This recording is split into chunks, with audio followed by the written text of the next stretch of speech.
Rethinking time, how to feel less rushed and more in control. We often feel trapped by time, either racing against it or stuck in its slow crawl. Yet, psychological research reveals that our perception of time is malleable. By tweaking how we relate to it, we can feel more abundant, less pressured, and ultimately more fulfilled. This isn't about bending the laws of physics. It's about understanding how our brains experience time and adjusting accordingly.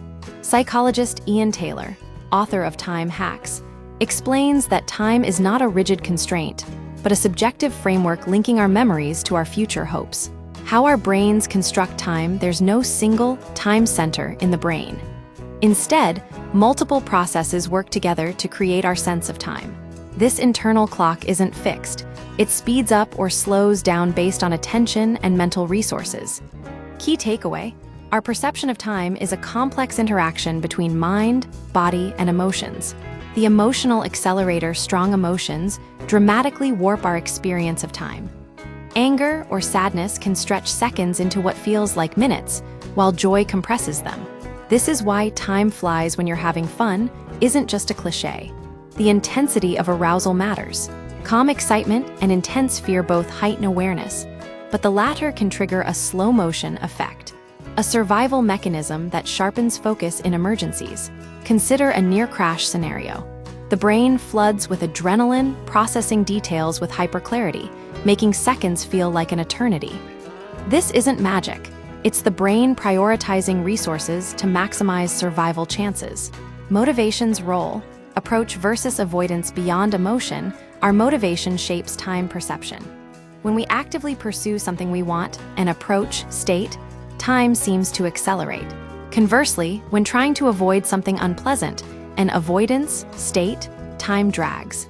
This explains why a desirable activity feels shorter than an unwanted obligation. The brain focuses on the reward, compressing the experience. Can you hack time? Yes, to a degree. Laboratory studies show that looking at something enjoyable makes time pass faster, while viewing something disturbing slows it down.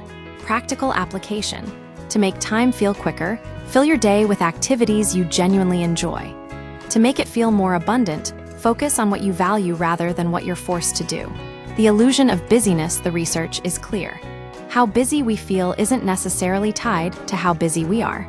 People who feel time-starved aren't always objectively overloaded. The key is not just managing your schedule, but cultivating a positive relationship with time itself. If you spend your day on obligations rather than valued activities, you will end up feeling drained and time-poor, regardless of your workload. Willpower and time management: our brains don't have a limitless energy supply. Overusing willpower depletes it, making subsequent tasks harder. The latest science suggests this isn't about a mysterious resource running out, but about repeated exertion making us less willing to push ourselves again. Advice: schedule demanding tasks for when your cognitive resources are strongest, typically mornings, and reserve less taxing activities for later. Prioritize things you enjoy, as they don't deplete willpower. The power of immediate rewards: motivation thrives on instant gratification. Financial incentives at work are more effective when delivered immediately than as an annual bonus. The same applies to personal goals. Focus on short-term rewards to sustain momentum. The paradox of dead time: unstructured moments aren't necessarily wasted. The problem isn't the time itself, but how we fill it. Mindlessly scrolling on your phone actually increases boredom, while mindful solitude can boost creativity and well-being.